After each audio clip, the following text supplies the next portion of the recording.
नमस्कार, मैं हूं संजय शर्मा। आप देख रहे हैं 4 PM न्यूज़ नेटवर्क।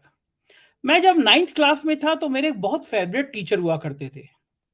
पढ़ाने से ज़्यादा वो दुनियावी ज्ञान की बातें किया करते थे और मुझे अब लगता है कि बच्चों के अंदर ये भावना भरना ज़्यादा ज़रूरी है कि तुम doctor, engineer, IAS, IPS, businessman, इन सब से ज़्यादा अच्छा है कि तुम पहले इंसान बनना सीखो।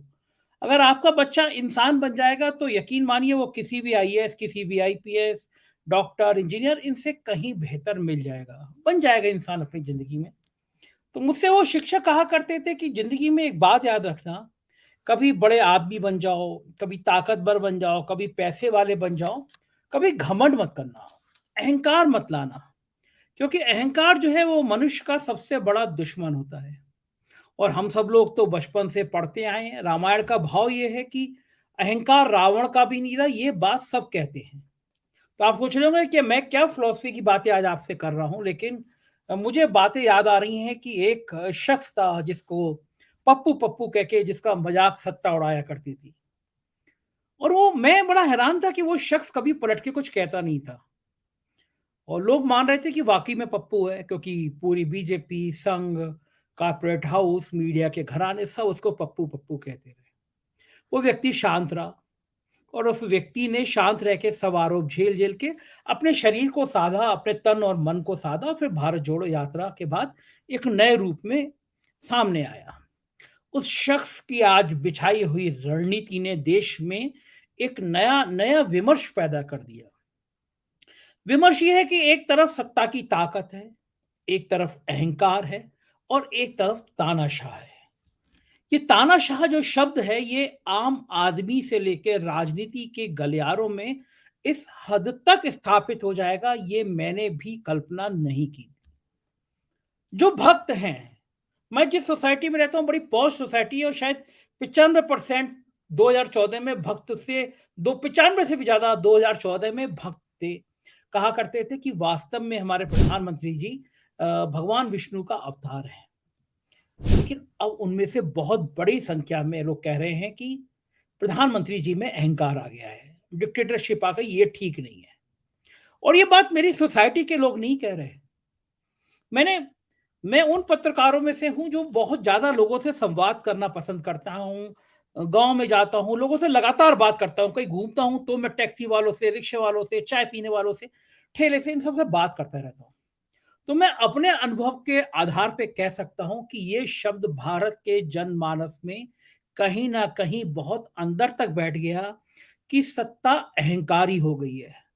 सत्ता तानाशाही वाला रवैया अपनाने लगी है। सत्ता लोगों को इंसान नहीं समझ रही है।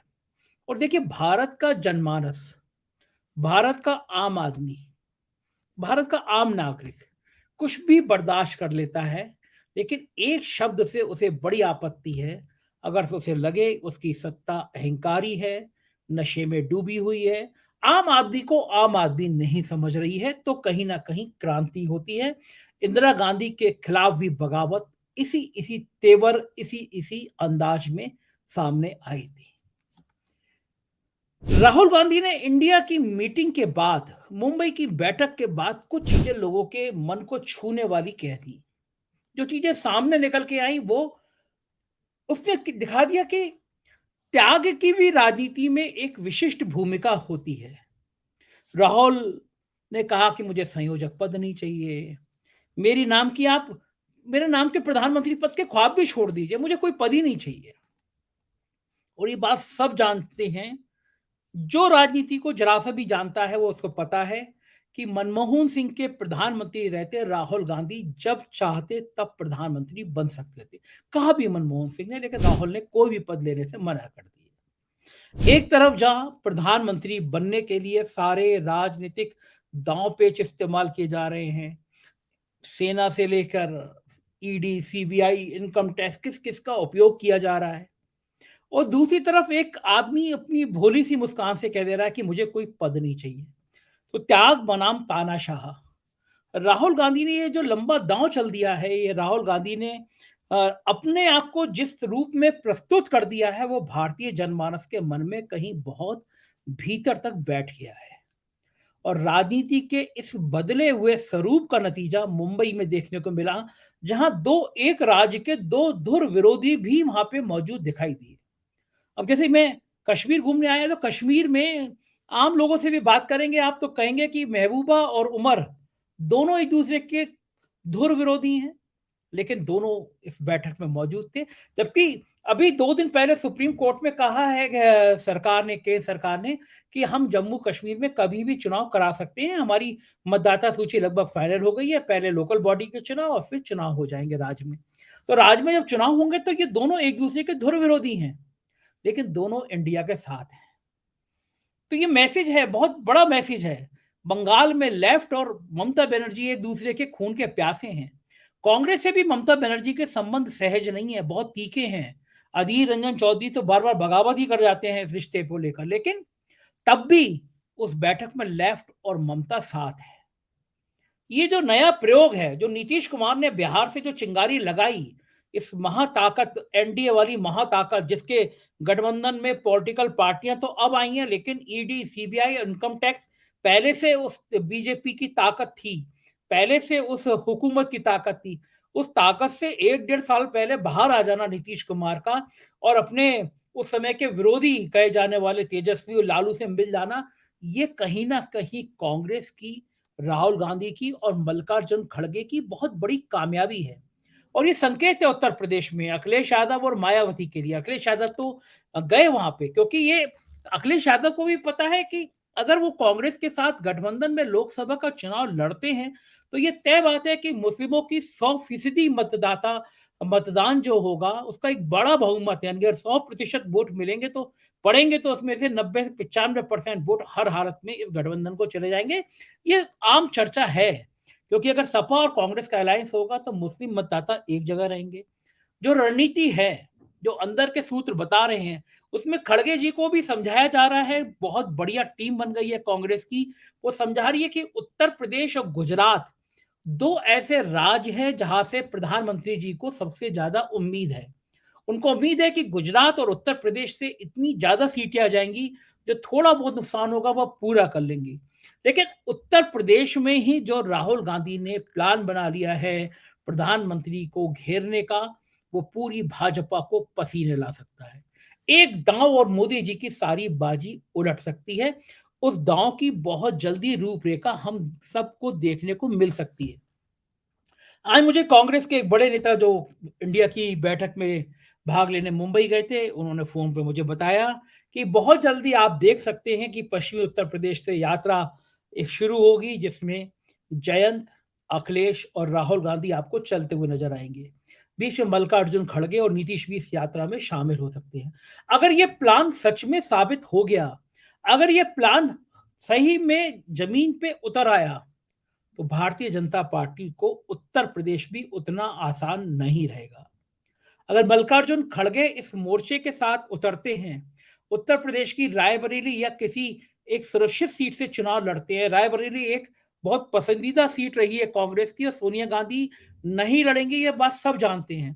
तो सोनिया गांधी की जगह अगर खड़गे चुनाव लड़ते हैं रायबरेली से, और ये पदयात्रा के साथ साथ कहीं खड़गे नजर आते हैं, तो यकीन मानिए उत्तर प्रदेश का दलित मतदाता भी कांग्रेस और इस गठबंधन के साथ सहज भाव के साथ आ जाएगा। दलित मुस्लिम एक इतना बड़ा गठजोड़ होता है, और उसमें अगर फूलपुर से नीतीश बाबू भी शामिल हो गए तो दलित, मुस्लिम, कुर्मी, यादव और बाकी पिछड़ी जातियां, जिन पे अखिलेश यादव कोशिश कर रहे हैं, उन्होंने कहा कि हमारा पिछड़ा, दलित और अल्पसंख्यक ये मोर्चा है जिससे हम चुनाव में जाएंगे, और ये मोर्चे के वोट 80% होते हैं। यही कारण है कि छोटा सा चुनाव हो रहा है उत्तर प्रदेश में, घोसी विधानसभा का।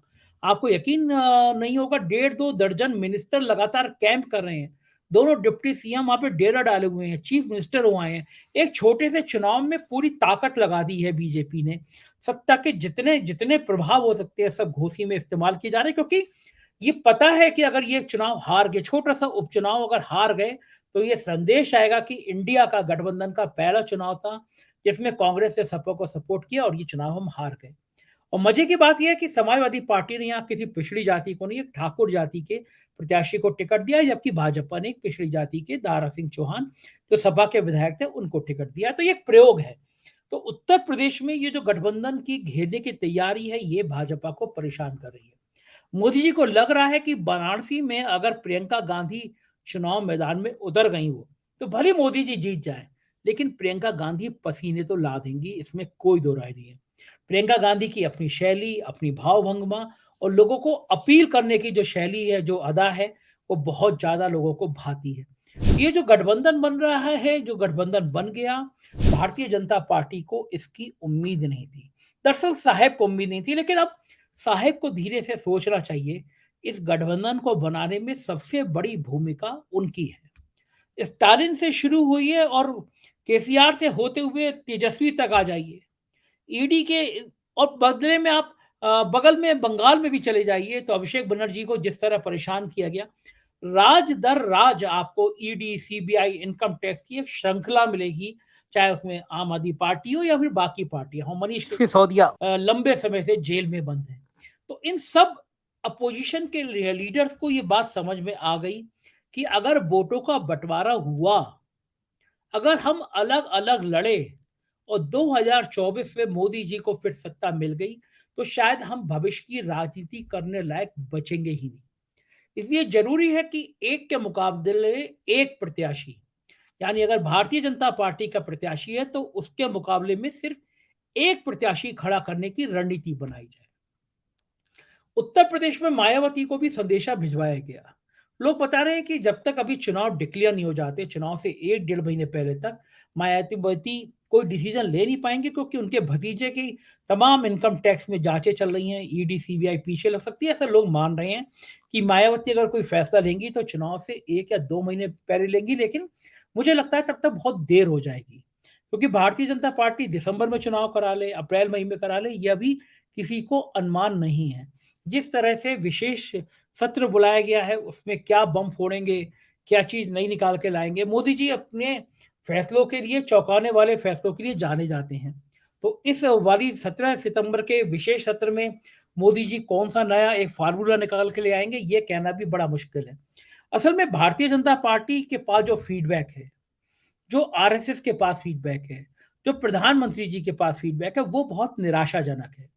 आप बड़ी-बड़ी बातों से लोगों का बहुत समय तक आप पेट नहीं भर सकते, उनका उनको आप बहला नहीं सकते। ज़मीनी स्तर पर चीज़ें बहुत खराब हो गई हैं।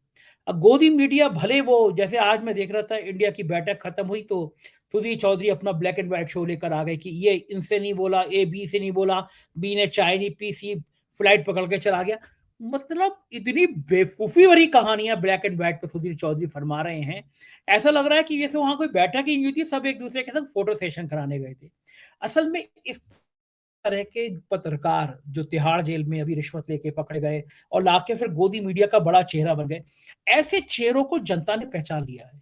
प्रधानमंत्री जी की भारतीय जनता पार्टी की समस्या ये है कि ये जितने जितने इस तरह के, मैं बड़ी खराब शब्द है लेकिन पूरी भीड़ कहती है कि जितने ये पालतू एंकर रखे हैं, इनके के चेहरे बेनकाब हो गए।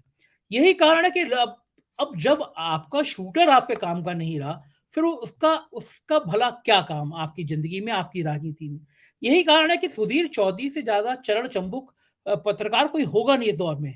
और स्मृति ईरानी ने भरे ब आज तक के उनके अपने चैनल पे, शो पे जिस तरह बेइज़्ज़त किया कि मैं आपसे पूछूँ कि आपको जेल में कैसा लगा? अब इससे ज़्यादा किसी को अपमानित करने वाला सवाल और दूसरा कौन-सा हो सकता है?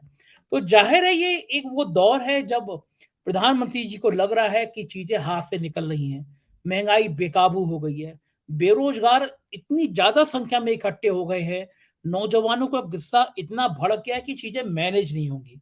गोदी मीडिया को लोगों ने देखना बंद कर दिया है। टीवी चैनल देखने बंद कर दिए हैं, सोशल मीडिया पे ऐसे यूट्यूबर्स की देखने वालों की संख्या हज़ारों में है और जो लोग सरकार को आईना दिखाते हैं, सच बोलते हैं, लोग उनको लाखों की संख्या में देखते हैं।